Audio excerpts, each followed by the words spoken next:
শাহ গাঞ্জে মুরাদাবাদী বলে, ভাই তোমার হযরতের কাছে গেলে, আমি তোমার হযরতের কাছে যদি যাই তাহলে কি আমার লাল পানি খাইতে দিবনি?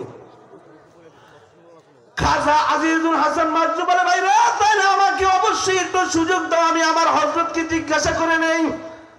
তাহলে যাও, আগে তুমি তোমার হুজুরে জিজ্ঞাসা করো যে একটা পাপী পাইছি, পাপী যে পাপী মদের উপরে থাকে, মদ খায়া খায়া দিন রাত পার করে, সে যদি আপনার দরবারে আসে তাহলে আপনি তারে জায়গা দিবেন কিনা, এরকম আগে জিজ্ঞাসা করো, তারপরে আমি যদি অনুমতি পাই তাহলে যাব। খাজা আজিজুল হাসান চলে গেল থানবীর দরবারে, যায় বলে, হযরত এ আপনারে আজিজুল হাসান রে দেখা একজন গুনাহগারের দিলের ভিতরে ধাক্কা লাগছে, গুনাহগারও আপনার কাছে আইবার চায়, তবে সে মদ পান করে। আমার দিল বলে সে যদি আপনার দরবারে আসে, আপনার সোহবতে আসে, তাহলে আল্লাহ তাকে হেদায়েত দান করবে। এখন আপনি যদি অনুমতি দেন তাহলে আমি তারে নিয়ে আসবো। থানবী রাহমাতুল্লাহ আলাইহি বলে, ভাই রে অবশ্যই তাকে নিয়ে আসবে, তবে আমার খানকায় না, তার জন্য আমার বাসা তাকে নিয়ে আইবা। খানকায় তো নানান জায়গার মানুষ এখানে আসে, নানান চিন্তা ধারণা, চিন্তা চেতনার মানুষ আমার খানকায় থাকে, এখানে বহু কোয়ালিটির মানুষ আমার খানকায় আছে। এখন সামনে যদি তোমার ওই বন্ধু মদ পান করে তাহলে বৃষ্টিটা দেখতে, বিষয়টা বৃষ্টি দেখা যাবে। তাই তোমাকে আমি বলছি, তোমার ওই বন্ধুর জন্য খানকা না, তোমার ওই বন্ধুর জন্য আমার বাড়ির ওই রুম, যে রুমে আমি তাহাজ্জুদ আদায় করি, সুবহানাল্লাহ, তাহাজ্জুদ আদায় করি, ওই রুমে তুমি তোমার বন্ধুরে নিয়ে আইবা। সোহবতের ইলমের কথা বলছি, সোহবত। খাজা আজিজুল হাসান মাযযুব শাহ গাঞ্জে মুরাদাবাদীর কাছে চলে গেল, যা বলে, দোস্ত হযরত অনুমতি দিয়েছে, তবে তোমারে খানকায় অনুমতি দেয় নাই। হযরত তোমাকে হযরতের নিজ রুমের মধ্যে তোমাকে থাকতে অনুমতি দিছে।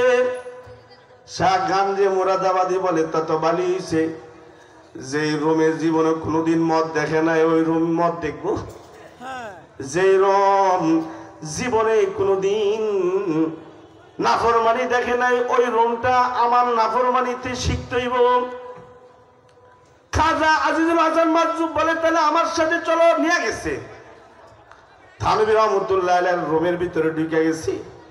থানবী রাহমাতুল্লাহ আলাইহি বাহিরের সব কাজ কইরা হযরতের রুমে আসছে, আয়েশা দেখি ওনার মুরিদ খাজা আজিজুল হাসান মাযযুবের সাথে শাহ গাঞ্জে মুরাদাবাদী একেবারে টল ফিগারের যুবক, লক্ষ কোটি টাকার সম্পদ, প্রতিদিন মদ খায়া খায়া নষ্ট করে, ওই যুবক বৈশা রইছে।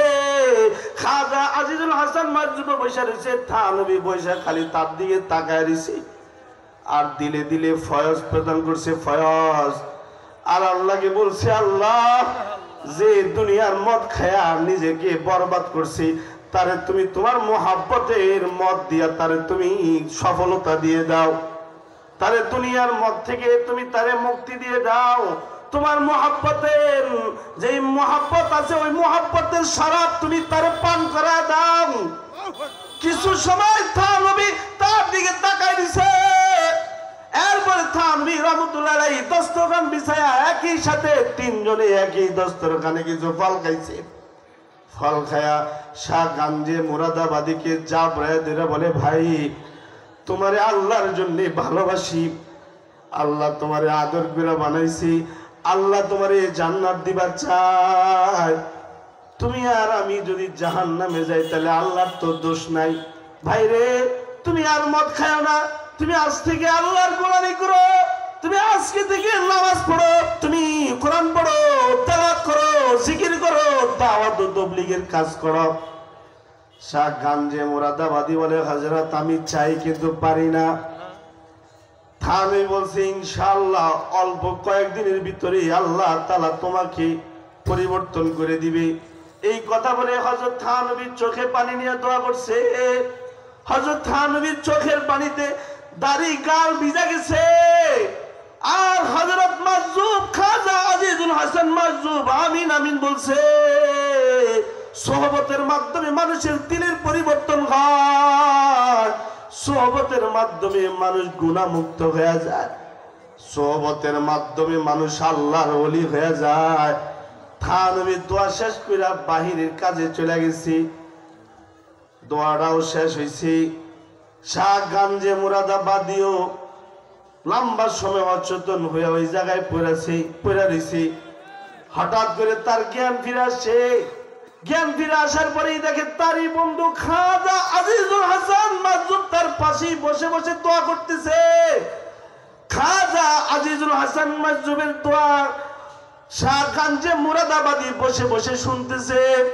একটা পর্যায়ে গিয়ে পরে গঞ্জে মুরাদাবাদী বলে, ভাই আমার তো এখন নামাজ পড়তে মন চায়, এখন আমার জিকির করতে মন চায়, আমারে তুমি অজু বানায় দাও, আমি অজু করি। জীবনে মুসলমানের ঘরে জন্ম নিয়েছি কিন্তু এখনো পর্যন্ত কোনোদিন অজু করছি না।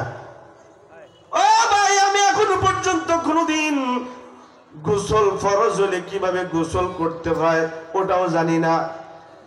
আল্লাহর ওলি মাজুব রহমতুল্লাহ আলাইহি তারে সুন্দর করে গোসল করাইছে, অজু করাইছে। এরপরে নিজে হযরতের রুমের মধ্যে যায় নামাজ বিছাই দিছে।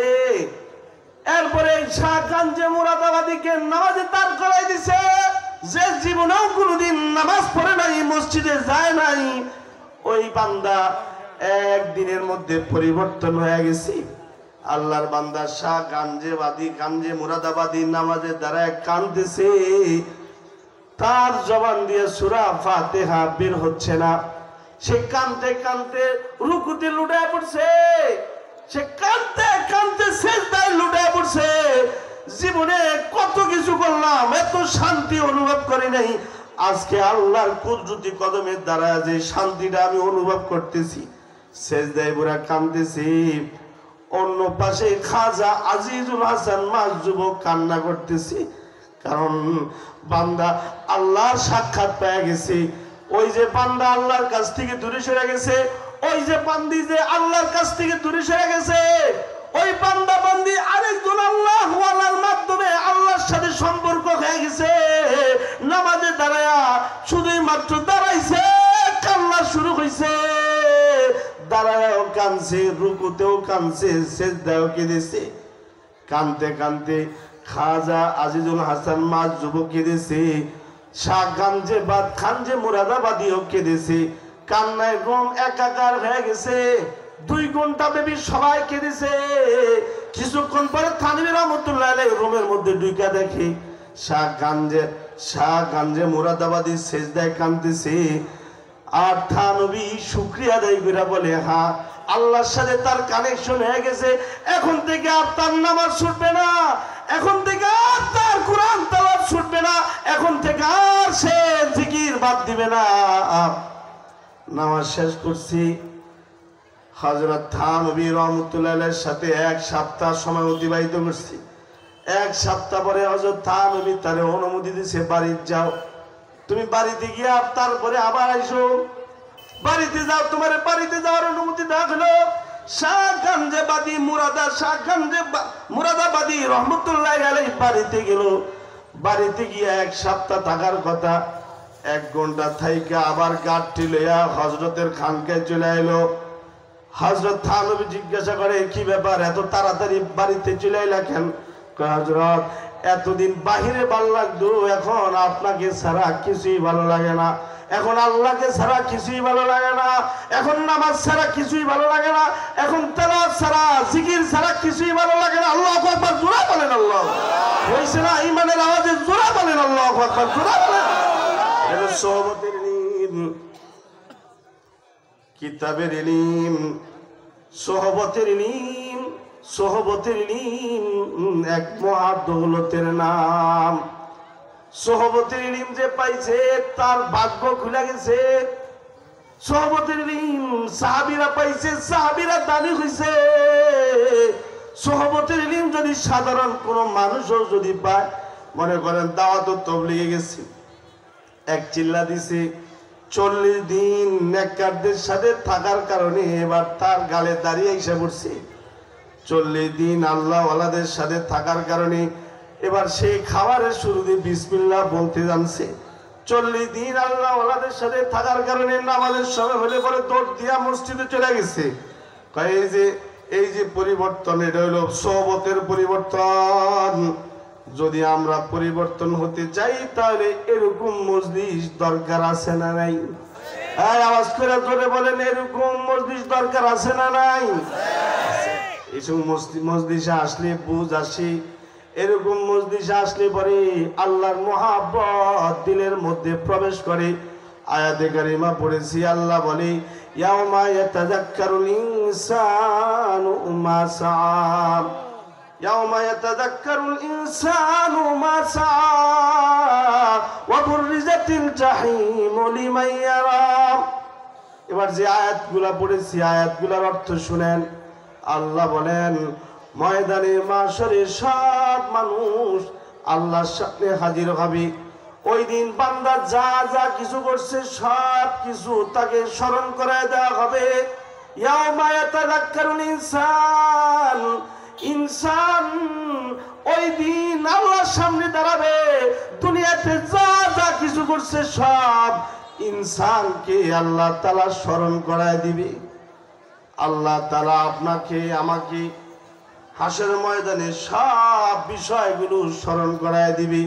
ইয়াউমা ইয়াতাযাক্কারুল ইনসানু মা সাআ, সে যা করছে সব সে ওই দিন দেখবে। লিউরাউ আমালাহুম, আমল যা করছে সব সে দেখবে। কোথায় সুবহানাল্লাহ বলছে তাও দেখবি, কোথায় বসে বসে জিকির করেছে তা দেখবি, কোথায় বসে বসে গুনাহ করেছে তাও দেখবি, কোথায় বসে বসে নামাজ পড়েছে তা দেখবে, কোথায় কখন কোন মুহূর্তে কি করছে না করছে সব আল্লাহ তাআলা বান্দা বান্দির সামনে তুলে ধরবে। অন্যত্র আল্লাহ বলে ওয়ায়াকুলু মা লিহাযাল কিতাব লা ইউগাদিরু সাগীরাতাও ওয়ালা কাবীরাতান ইল্লা আহসাহা ওয়াওয়াজাদু মা আমিলু হাদিরা ওয়ালা ইয়াযলিমু রাব্বুকা আহাদা। ময়দানে মাশরে আল্লাহর সামনে আমাদেরকে দাঁড়াইতে হবে। এই কথাটা সকলকেই ভালো করে স্মরণ রাখতে হবে। ময়দানে মাশরে আমরা সবাই কার সামনে দাঁড়াবো? সবাই মিলে জোরে বলেন কার সামনে দাঁড়াবো? আর জোরে বলেন কার সামনে দাঁড়াবো? আর জোরে বলেন কার সামনে দাঁড়াবো? জোরে বলেন আল্লাহর সামনে আমাদের সবাইকে দাঁড়াইতে হবে। লিয়াউমিন আযীম, লিয়াউমিন আযীম ইয়াউমা ইয়াকুমুন নাসু লিরাব্বিল আলামিন। ওই মহান দিনে সকল মানুষ আল্লাহর সামনে দাঁড়াবে। আর আল্লাহ তাআলা বান্দার দুনিয়ার সব কিছু তার চোখের সামনে তুলে ধরবে। মানুষ তার সব কিছু দেখে দেখে বলবে মালিক হাযাল কিতাব লা ইউগাদিরু সাগীরাতান ওয়ালা কাবীরাতান ইল্লা আহসাহা। এটা কেমন আমলনামা রে? আমি দুনিয়াতে কি করছি না করছি সব দেখি এখানে উঠে গেছি। ছোট থেকে ছোট নেক আমলটাও এটা এখানে বাদ যায় নাই, ছোট থেকে ছোট গুনাহটাও পর্যন্ত বাদ যায় নাই। আমি আপনি নেকি করছি ওই নেকিটাও উঠবে, যদি কোনো গুনাহ করে থাকি গুনাহটাও উঠবে। তাই আল্লাহ বলে ইয়াউমা ইয়াতাযাক্কারুল ইনসানু মা সাআ ওয়া বুররিজাতিল জাহিমু লিমান ইয়ারা। জাহান্নামকে উপস্থাপন করা হবে, জাহান্নামকে উপস্থিত করা হবে।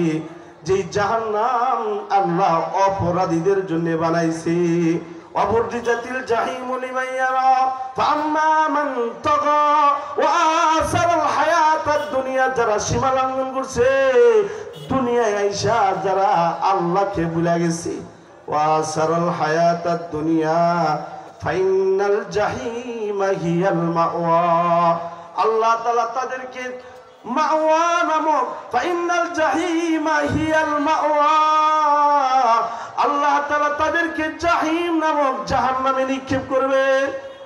বাবা, আল্লাহ তাআলা আমাদেরকে সব উপদেশ দিয়া বুঝাইতেছে তোমরা তোমাদের কর্মপদ্ধতি ঠিক করো, তোমরা তোমাদের হায়াতের আমলগুলোকে সোজা করো, তোমরা তোমাদেরকে আল্লাহ তাআলার কাছে সঁপে দিয়ে থাকো, তোমরা অবশ্যই নেক আমল করো। নেক আমল যদি কেউ নেক আমল না কইরা বদ আমল করে তাহলে ফাইনাল জাহিমা হিয়াল মাওয়া, তাকে নিক্ষেপ করা হবে জাহান্নামে। আর কেউ যদি আল্লাহর ভয় দিলে রাখা দুনিয়াতে চলাফেরা করে, হোক সে নারী হোক সে পুরুষ, আল্লাহর ভয় দিলে আছে, আওয়াজ করে জোরে বলেন কার ভয়? আর জোরে বলেন কার ভয় বাবা, কার ভয়? যুবক ভাই আওয়াজ করে জোরে বলেন কার ভয় দিলে রাখবো? আল্লাহর ভয় যদি আমরা দিলে রাখি তাহলে আল্লাহর পক্ষ থেকে আমাদের জন্য নির্ধারিত জান্নাত আছে। আল্লাহ বলেন আম্মা মান খাফা মাকামা রাব্বিহি ওয়া নাহান নাফসা আনিল হাওয়া, কেউ যদি আল্লাহর ভয় দিলে রাখে, ওই ভয় অনুপাতে তার হায়াত যদি সে কাটাইতে পারে, তাহলে আল্লাহ তাআলা তাকে দিবেন ফাইনাল জান্নাতা হিয়াল মাওয়া, তাকে আল্লাহ তাআলা জান্নাত দান করবে। দুনিয়ার হায়াতে আল্লাহ তাআলাকে নারাজ করছে, সে যাবে জাহান্নামে। আর দুনিয়ার হায়াতে কেউ যদি আল্লাহ তাআলাকে খুশি করে তাহলে আল্লাহ তাআলা তাকে দিবেন জান্নাতে।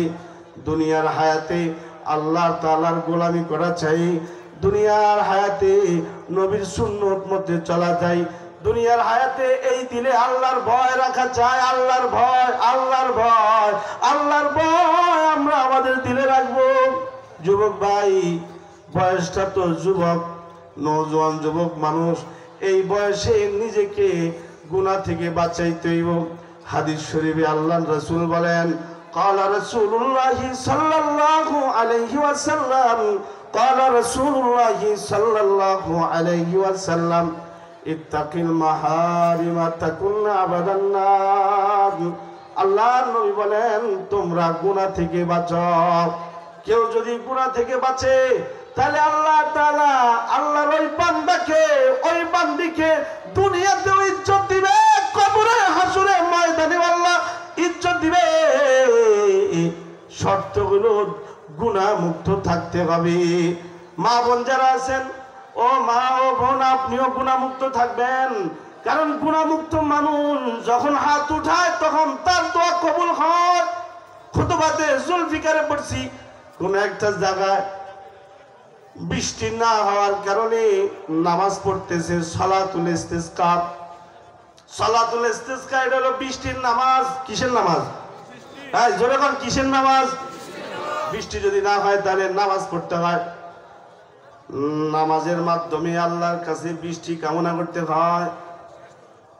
নামাজ এটা আল্লাহর পক্ষের সাথে, আল্লাহর সাথে সম্পর্ক করার মাধ্যম। নামাজের মাধ্যমে বান্দা আল্লাহর কাছে বৃষ্টি কামনা করবে। কোন এক অঞ্চলে বৃষ্টি নাই, অনাবৃষ্টির কারণে মানুষ কষ্ট করতেছে, প্রাণীরাও কষ্ট করতেছে, সব প্রাণীরা না খেয়া মরে যাইতেছে। আলেম ওলামাদের মাশওয়ারার ভিত্তিতে সবাই মিলা সালাতুল ইস্তিসকা পড়ার নিয়তে গ্রাম ছেড়ে সবাই চকে চলে গেছে, জমিনে সবাই চলে গেছে। যাওয়ার সময় সব রকমের প্রাণী নিয়ে গেছে, হাঁস মুরগিও নিয়ে গেছে, গরু ছাগলও নিয়ে গেছে। মানুষ মানুষের বাসায় আল্লাহর কাছে ক্ষমা চাইবে, প্রাণীরাও প্রাণীদের বাসায় আল্লাহর কাছে দোয়া করবে। আল্লাহ তাআলা হয়তোবা এই তাওবার মাধ্যমে বৃষ্টি দিয়া দিবে। সবাই মিলা নামাজ পড়ছে। নামাজের পরে ইমাম সাহেব যিনি ছিলেন তিনি সবাই নিয়ে দোয়া করতেছে। দোয়া করতে করতে 1 ঘন্টার উপরে সময় চলে গেছে। হাদিসে পাকে আছে, যদি নামাজের মতো নামাজ হয় তাহলে সালাতুল ইস্তিসকা এমন এক নামাজ, ওই নামাজ পড়তে দেরি, বৃষ্টি হইতে দেরি হয় না। নামাজ পড়ছে, দোয়া করছে, কিন্তু বৃষ্টি হইল না। সব মানুষ যার যার মতো করে প্রচন্ড রোদে আবার চলে যাইতেছে। হাজার হাজার মানুষের জড়ো হয়েছে। মা বোনরাও গুনাহমুক্ত থাকবে। যদি মা বোনেরা পর্দার সাথে গুনাহমুক্ত থাকে তাহলে তারাও যদি দোয়া করে, দোয়া কবুল করবে কে? আওয়াজ করে জোরে বলেন, দোয়া কবুল করবে কে? আর জোরে বলেন, দোয়া কবুল করবে কে? আল্লাহ বলেন উদুনি আস্তাজিব লাকুম, তোমরা আমাকে স্মরণ করো, আমি তোমাদের ডাকে সাড়া দিব। তোমরা আমাকে ডাকলে আমি তোমাদের ডাকে সাড়া দিব। ওয়া ইযা সাআলাকা ইবাদি আন্নী ফাইন্নী করিব উজিবু দাওয়াতাদ দাঈ ইযা দাআন ফালিয়াস্তাজিবু লি ওয়ালিউমিনু বি লাআল্লাহুম ইয়ারশুদুন। বান্দা যখন আল্লাহর কাছে চাইবে তখন আল্লাহ তাআলা বান্দাকে অবশ্যই দিবে, তবে শর্ত হলো গুনাহমুক্ত থাকতে হবে। গুনাহমুক্ত বান্দা বান্দির দোয়া ডাইরেক্ট আল্লাহ কবুল করে। সবাই জমিন থেকে প্রচন্ড রোদে দোয়া কবুল হয় নাই, চলে যাইতেছে। এমন সময় একজন মহিলা ওটের উপরে সাওয়ার হয়ে যাইতেছে, তার ছেলে ওটের লাগাম টেনে টেনে টেনে টেনে নিয়ে যাচ্ছে। মহিলা তার ছেলেকে বলতেছে, এই বাজান, এত এত মানুষ এই জায়গায় কেন এসেছে রে? ছেলে বলে, মা আমি তো তোমার সাথেই ছিলাম, কেন আসছে আমি তো জানি না। তাহলে আমি একটু দৌড় দিয়ে গিয়ে জিজ্ঞাসা করে আসি কেন তারা একত্রে এখানে এসছে। ছেলেটা ওটের লাগাম ছেড়ে দিয়ে দৌড় দিয়ে ওই মজমায় গেছে, যা জিজ্ঞাসা করে এখানে আইছেন কেন। আপনাদেরকে যদি জিজ্ঞাসা করা হয় এখানে আইছেন কেন, আপনারা কি বলবেন? ওয়াজ শুনে কি করবেন? কথা কোন? ওয়াজ শুনে কি করবেন? ওয়াজ শুনা নেক আমল করব। ওয়াজ শুনে কি করব? এখন তো আমরা বক্তারাও বিভিন্ন কোয়ালিটি, শ্রোতাও এখন বিভিন্ন রূপের। কেউ আসে বক্তারে দেখবার, যে বক্তা ঠিক আছে না, নাকটা ঢাকা মতো বইছে তো, হ্যাঁ ইঞ্চি কত ইঞ্চি এটা মাইপা যাই। আবার কেউ আছে একটু মজা নিয়ে যাই, যাই একটু বই। আবার কেউ আছে বক্তারে টেস্ট করবার, যে বক্তা আসলে গান টান গাইতে পারেনি। আবার কেউ আছে আল্লাহর জন্য আসে, যে যাই একটু দিলের খোরাক দিয়ে নিয়ে আসি। কথা বলেন ঠিক কিনা, জোরে বলেন। বক্তা যেমন বহুরূপী, শ্রোতাও এখন মাশাআল্লাহ দিলে বহুরূপী। ছেলে গিয়া বলে, আপনারা এখানে আইছেন কেন? যারা জিজ্ঞাসা করছে, কয় তুমি জানো না এখানে কেন আইছি? কাটা গায়ে লবণ দিতেইছ? উনি তো জানে না এই ছেলে যে অন্য জায়গা থেকে আইছে, উনি জানে না।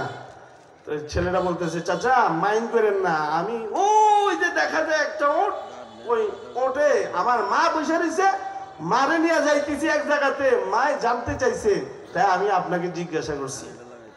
বুজুর্গ চাচায় বলে, মিয়া বড় বিপদে আছি, খাওন দাওন নাই, ঘরে চাউল নাই, খেতে খামারে কোন রকমের শস্যবাদী কিছু নাই, পশু পাখিলে আইছি, হুজুরে কইছে নামাজ পড়তে, তাই নামাজ